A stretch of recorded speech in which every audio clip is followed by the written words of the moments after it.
Hello दोस्तों, this side CA राज। आज की वीडियो में लेके आया हूं आपके लिए इनकम टैक्स अपडेट के अंदर, जो कि इनकम टैक्स के अंदर भी अपडेट्स आए हैं ड्यू डेट्स के रिगार्डिंग। तो आपने सुना होगा अभी डेट्स हमारे इंक्रीज कर दिए गए हैं। कल एक सर्कुलर पास हुआ है हमारा, वो आपको मैं दिखाता हूं एक बार। सर्कुलर नंबर है आपका 9, ओके, जो कल 20 मई 2021 को आया है। इसके रिगार्डिंग हम बात करते हैं कि किस किस केस में डेट्स आपके चेंज हुए हैं as per the income tax. इसके लिए मैं आपको एक्सेल की शीट पे लेके चलता हूं, जहां पे मैं आपको समझाऊंगा इन डेट्स को बिल्कुल सिंपल मैनर में कि इनकी ओरिजिनल डेट क्या थी, अब इनका डेट एक्सटेंड करके क्या कर दिया गया है। और डेट्स हम समझेंगे category wise, okay, like for the individuals क्या डेट रहेंगी ऑडिट के केस में एंड नॉन ऑडिट के केस में, same with the companies partnership firm, okay, and जिसके ऊपर टीपी ट्रांसफर प्राइसिंग के केस लगते हैं तो उस केस में क्या डेट्स रहेंगी। तो इन सभी को समझते हैं एक सिंगल वीडियो के अंदर। वीडियो को एंड तक देखना। अगर पसंद आए तो वीडियो तो please do subscribe and press the bell icon and like my videos. आइए मूव करते हैं वीडियोस की तरफ। इनकम टैक्स के अंदर ओरिजिनल डेट्स क्या थी एंड डेट एक्सटेंड होके क्या हो गई है, okay. So first we cover the original date. इनकी डेट एक्चुअली होती क्या है। अगर हम नॉर्मली फाइल करते हैं, डेट हमारी एक्सटेंड नहीं होती, तो इनकी डेट्स ओरिजिनली क्या होती है और इनको एक्सटेंड करके कितना बढ़ा दिया है, ओके। तो हम दोनों डेट्स पे वर्क करेंगे एंड इनको इजीली समझना, दोबारा कोई प्रॉब्लम नहीं आएगी इन चीजों के अंदर। ओरिजिनल डेट के अंदर कंफ्यूजन आपकी ऑलमोस्ट खत्म हो जाएगी और जो डेट बढ़ी है इस बार उस डेट के अंदर भी बात करेंगे। सबसे पहले हम देखेंगे किस असेसमेंट ईयर की बात कर रहा हूं मैं आपके साथ, ओके।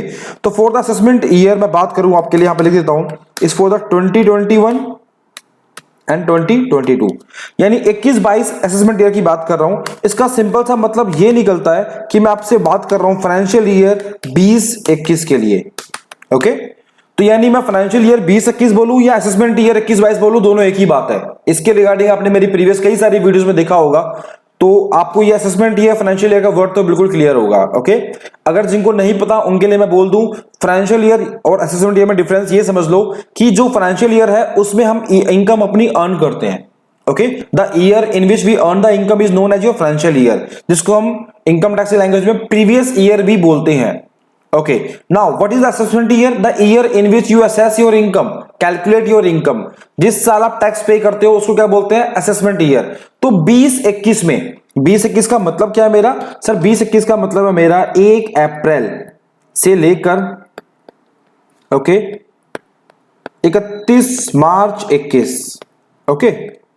सो अगर आपने जो 20-21 में इनकम अर्न करी उसके अंदर रिटर्न का भरनी होती है हमें अगले साल 21-22 में, तो उसकी डेट्स क्या होती है, आइए एक बार वो देखते हैं दोस्तों। चलिए, तो सबसे पहले मैं पॉइंट जो कवर करूंगा फॉर द इंडिविजुअल्स। इंडिविजुअल्स के रिगार्डिंग क्या डेट्स होंगी।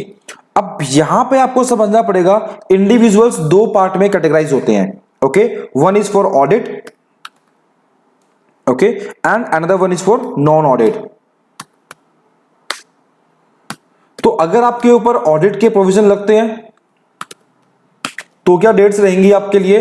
अगर आपके ऊपर ऑडिट के प्रोविजन नहीं लगते तो क्या डेट्स रहेंगी आपके लिए।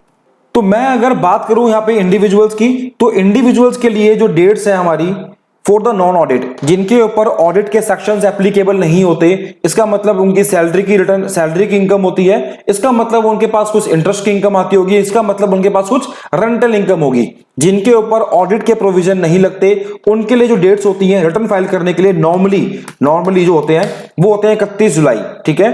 यानी आपको फाइनेंशियल ईयर 20-21 की रिटर्न भरनी होती है 31 जुलाई 2021 तक, 20-21 तक, ठीक है। अब इस डेट को क्या कर दिया गया है, इस डेट को एक्सटेंड कर दिया गया है 30 सितंबर तक। यानी आप अब सैलरी की रिटर्न्स जो नॉन ऑडिट वाले पर्सन हैं उनकी रिटर्न्स भर सकते हो 30 सितंबर तक, ठीक है, नंबर 1। अब हम बात करते हैं इंडिविजुअल्स, वो पर्सन जिनके ऊपर ऑडिट कंपलसरी होता है, यानी कि proprietorship form we can say, जिनके ऊपर ऑडिट कंपलसरी होता है, उनके लिए डेट होती है आपकी 31 अक्टूबर 2021। ध्यान रखिएगा। अब सर इस डेट को भी क्या बढ़ा दिया है, हाँ जी, इस डेट को भी एक्सटेंड कर दिया गया है आपका 30 नवंबर 2021। आप ऑलमोस्ट देखिए, जो सैलरी वाले जो पर्संस हैं जिनका ऑडिट नहीं होता उनकी डेट को एक्सटेंड कर दिया गया है ऑलमोस्ट 2 मंथ, ठीक है। यहां पे 2 महीने के लिए उनकी डेट्स को एक्सटेंड कर दिया गया है। अगर मैं बात करूं यहां पे आपके साथ ऑडिट वाले पर्सन, उनकी डेट्स को भी एक्सटेंड कर दिया गया है 1 महीने के लिए। 31 अक्टूबर की डेट थी उनकी और बढ़ा के कर दी गई है 30 नवंबर। अगर मैं बात करूं अब दोस्त कंपनी के रिगार्डिंग आपसे, ओके, तो कंपनीज के लिए डेट क्या होती है सर? कंपनीज के लिए भी डेट होती है आपकी, क्योंकि कंपनी के केस में ऑडिट कंपलसरी है। सो डेट क्या रहेगी इनके लिए भी सेम आपकी 31 अक्टूबर। तो यहां भी क्या कर दिया गया है, डेट बढ़ा के आपकी 30 नवंबर कर दी गई है इन केस ऑफ कंपनी, ध्यान रखिएगा। Now will come to the partnership firm. आपके माइंड में क्वेश्चन आएगा सर पार्टनरशिप फर्म के लिए कुछ एक्सटेंशन हुई है? तो पार्टनरशिप फर्म्स के लिए भी सेम केस होता है, अगर इनका ऑडिट होगा, ओके, या ऑडिट नहीं होगा। अगर इनका ऑडिट होगा तो इसके लिए डेट थी 31 अक्टूबर, बढ़ा के कर दी गई 30 नवंबर। ओके, अगर इनका ऑडिट नहीं होगा तो 31 जुलाई, डेट बढ़ा के कर दी गई है 30 सितंबर। इन पॉइंट्स को थोड़ा ध्यान से समझना है यहाँ पे, ठीक है। सो अगर आपकी सैलरी की रिटर्न है, आप इंडिविजुअल्स हो, आपका ऑडिट नहीं होता, इन दिस केस आपके लिए डेट थी 31 जुलाई, जो बढ़ के हो गई है 30 सितंबर। ऑडिट के केस में जिनके ऊपर ऑडिट कंपलसरी होता है, जिनका टर्नओवर 1 करोड़ या professional receipt we can say 50 lakh cross करता है, in this case they need to do the audit. उस केस में डेट तो होती है नॉर्मली वो 31 अक्टूबर होती है, बढ़ा के आपकी 30 नवंबर कर दी गई है। इन केस ऑफ कंपनी जो डेट थी आपकी 31 अक्टूबर, क्योंकि कंपनी के केस में ऑडिट कंपलसरी होता है, ये ध्यान रखिएगा, ठीक है। कंपनी कभी भी आपको 31 जुलाई को नहीं मिलेगी। तो कंपनी के केस में रिटर्न जो भरते हैं वो 31 अक्टूबर को भरते हैं और डेट एक्सटेंड कर दी गई है उनके केस में भी क्या, 30 नवंबर 2021 तक। पार्टनरशिप फर्म में क्या डेट कर दी सब? पार्टनरशिप फर्म का अगर ऑडिट नहीं होगा तो उनको रिटर्न फाइल करनी होती है आपकी 31 जुलाई तक, ओके, एंड अगर उनका ऑडिट होगा तो उनको रिटर्न फाइल करनी होती है 31 अक्टूबर तक, जो कि दोनों डेट बढ़ के आपकी सेम लाइक इंडिविजुअल्स एक्सटेंड हो गई है। नॉन ऑडिट के केस में 30 सितंबर, ऑडिट वाले केस में 30 नवंबर। अगर यहां तक वीडियो आपको समझ में आ रही है, please subscribe my channel, press the bell icon and like my videos. ऐसे ही अपडेट्स पाने के लिए कृपया मेरे चैनल के साथ जुड़े रहें। अब नॉर्मली क्या होता है, हमें इन्हीं 3 का काम मिलता है प्रैक्टिकल लाइफ में। अगर बात करूं, आपको या तो पर्सन मिलेगा इंडिविजुअल जिसका ऑडिट होगा या नहीं होगा, कंपनीज मिलेंगी या पार्टनरशिप फॉर्म मिलेंगे, ठीक है। अच्छा, अब क्या है सर, इन डेट्स के बाद हमें समझना है, अगर मैंने ये डेट्स आपकी मिस कर दी, सपोज मैं एक्सटेंडेड डेट तक भी फाइल करने नहीं किया, मुझे रिटर्न को लेट हो गया भरने में, जिसको हम बोलते हैं बिलेटेड रिटर्न। कौन सी रिटर्न? Belated return. इसका मतलब क्या है, अगर आप रिटर्न को ड्यू डेट के बाद फाइल करते हो, एज पर सेक्शन 139(1) फाइल नहीं करते, आप क्या करते हो, इस रिटर्न को भरने जाते हो मगर बाद में, आफ्टर द ड्यू डेट। तो उस केस में क्या होता है, उस केस में हम उनको बोलते हैं बिलेटेड रिटर्न, यानी आप रिटर्न भरने में लेट हो गए। ओके, तो सर हम किसी भी टाइम रिटर्न कब भर सकते हैं? अगर हम लेट हो गए तो रिटर्न को कब तक भर सकते हैं? मैं यहां बात कर रहा हूं आपके साथ कौन सा सर, फाइनेंशियल ईयर किसकी, ये बड़ा ध्यान रखिएगा पॉइंट को। मैं फाइनेंशियल ईयर बात कर रहा हूं आपसे 20-21 की, यानी कि असेसमेंट ईयर 21-22 की। सर इसकी जो मैं रिटर्न्स है कब तक भर सकता हूं? अगर मैं डेट मिस कर गया तो, ये ड्यू डेट्स को मिस कर गया तो मैं कब तक भर सकता हूं? इन दिस केस जो डेट होती है ओरिजिनली क्या होती है हमारी sir, 30 December, okay, 30 December. But अब क्या होता है, इसको भी एक्सटेंड कर दिया गया है 1 महीने से, तो इसकी डेट जो हो गई है 31 जैन। ओके, ध्यान रखिएगा। तो यानी आप रिटर्न सपोज करो, हमारा ईयर कौन सा था सर, फाइनेंशियल ईयर हम भर रहे हैं रिटर्न अपनी 20-21 के लिए, राइट सर, हम 20-21 की रिटर्न भर रहे हैं। तो 20-21 की रिटर्न सपोज करो मुझे सैलरी वाले पर्सन की भरनी थी, कब तक सर, 31 जुलाई। इनकी डेट बढ़ा के कितनी कर दी गई है सर, डेट बढ़ा के इनकी कर दी गई है आपके लिए 30 सितंबर। अब कब तक भर सकते हो, यानी इस साल की रिटर्न कब तक भर सकते हो आप? सर इस साल की रिटर्न मैं भर सकता हूं कब तक, 30 सितंबर तक, जो डेट बढ़ गई है। मगर आफ्टर ड्यू डेट क्या भर सकता हूं? यस सर, भर सकते हो, मगर कब तक सर, 31 दिसंबर तक भर सकते थे, मगर नाउ अभी के केस में जो डेट एक्सटेंड हो गई है वो इतनी हो गई है 31 जैन, सॉरी यहां पे 22 कर लेना, ठीक है, ध्यान रखिएगा। तो ये होता है आपका बिलेटेड रिटर्न, ठीक है। और रिटर्न रिवाइज कब तक कर सकते हैं sir, same date. Revise return को भी यहीं तक कर सकते हो आप, इसके बाद आप रिटर्न को रिवाइज भी नहीं कर सकते। 31 जैन जो है आपका वो रिवाइज रिटर्न के लिए भी है और आपका बिलेटेड रिटर्न के लिए भी है, ओके।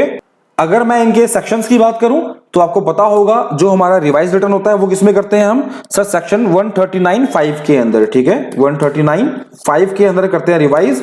और अगर मैं बात करूं आपसे बिलेटेड रिटर्न की तो वो किसमें करते हो आप, सेक्शन 139(4) के अंदर, ओके। तो ध्यान रखिएगा, तो आप बिलेटेड रिटर्न फाइल करते हो सेक्शन 139(4) के अंदर, रिवाइज रिटर्न फाइल करते हो आप 139(5) के अंदर। सो फाइनेंशियल ईयर 2021 की आपको डेट्स आई थिंक क्लियर होंगी। कईयों के माइंड में एक वर्ड आ रहा होगा कि सर हम रिटर्न को रिवाइज जो है ना 31 मार्च तक कर सकते हैं। हाँ कर सकते थे, बट जो बजट आया था हमारा उसमें इस डेट को अब खत्म कर दिया, रिड्यूस कर दिया गया है 3 महीने से। तो आप ध्यान रखना दिसंबर तक ही आप रिटर्न को रिवाइज कर सकते हो या भर सकते हो, ये ध्यान रखिएगा। तो जो भी अब से दिस मार्च की जगह जो डेट्स रहेंगी, last date of filing the returns, ठीक है, बिलेटेड रिटर्न्स या रिटर्न को रिवाइज करना कब तक, 31 दिसंबर तक ऑफ द असेसमेंट ईयर। यानी अगर मैं 20-21 की बात करूं, अगर डेट एक्सटेंड नहीं होती तो मैं कब तक इसको लास्ट भर सकता था विद पेनल्टी, सर वो भर सकता था मैं 31 दिसंबर 2021 तक। यानी मार्च वाला कॉन्सेप्ट जो है ना अब से खत्म हो चुका है, ये ध्यान रखिएगा। मार्च तक का वेट नहीं करना, इसके बाद आप ना रिवाइज कर पाओगे ना अपने रिटर्न को भर पाओगे, नंबर 1, ठीक है। सपोज एक और एग्जांपल ले लेते हैं, सर मान लीजिए फाइनेंशियल ईयर मैं बात कर रहा हूं 21-22 की, ओके। तो 21-22 की रिटर्न मैं कब तक भरूंगा, सर 21-22 की रिटर्न भरोगे आप 31 जुलाई 2022 तक। सर लास्ट कब तक भर सकता हूं, सर 31 दिसंबर 2022 तक, दिस इज ओके। तो ये पॉइंट ध्यान रखना last date of filing of return के केस में, ठीक है। अभी इसमें एक पॉइंट और भी है कि सर अगर आप दिसंबर के बाद भरते हो तो जो हमारे पर लेट फीस लगती थी 10,000 की, उसके अंदर ना अभी अमेंडमेंट नहीं आई है, वो 10,000 रुपए अभी भी वैसी ही है कि अगर दिसंबर के बाद भरोगे तो 10,000 रुपए की आपकी लेट फीस लगती थी, अभी उसके अंदर अमेंडमेंट आना बचा है। बट लास्ट डेट जो थी आपकी 31 दिसंबर, वो फिलहाल अभी 20-21 के असेसमेंट फाइनेंशियल ईयर के लिए बढ़ा के कर दी गई है आपकी 31 जैन 2022, ओके। होप ये पॉइंट आपको क्लियर होगा। तो अगर आपको डेट्स का पॉइंट क्लियर है, यहां पे मैंने इनकम टैक्स के पॉइंट ऑफ व्यू से कुछ डेट्स भी किए जो आपको प्रैक्टिकल लाइफ में मिलेंगे। स्टिल कोई क्वेरी होती है तो आप कमेंट बॉक्स में डाल सकते हो। एंड दोस्तों जल्दी अपडेट्स पाने के लिए आप मेरे साथ जुड़ सकते हैं टेलीग्राम में। मैं इस वीडियो के डिस्क्रिप्शन में डाल दूंगा अपना टेलीग्राम का लिंक, आप उस पर क्लिक करके टेलीग्राम में जुड़िए। वहां पे मैं सबसे पहले अपडेट सेंड करता हूं पीडीएफ या फिर कोई पिक्चर के थ्रू, ठीक है। तो क्योंकि रिकॉर्डिंग करने में हमें वीडियोस में कुछ टाइम लगता है, सो दैट आप उससे पहले मेरे साथ ऐड हो सकते हैं टेलीग्राम ग्रुप के अंदर। टेलीग्राम ग्रुप का अगर अभी तक ज्वाइन नहीं किया तो डिस्क्रिप्शन में जाके उसको ज्वाइन करिए, टेलीग्राम ग्रुप को, मेरे से वहां जुड़िए, ओके। एंड ऐसी अपडेट्स पाने के लिए please support me and subscribe my channel and press the bell icon like my videos. Thank you so much, thanks for watching the video.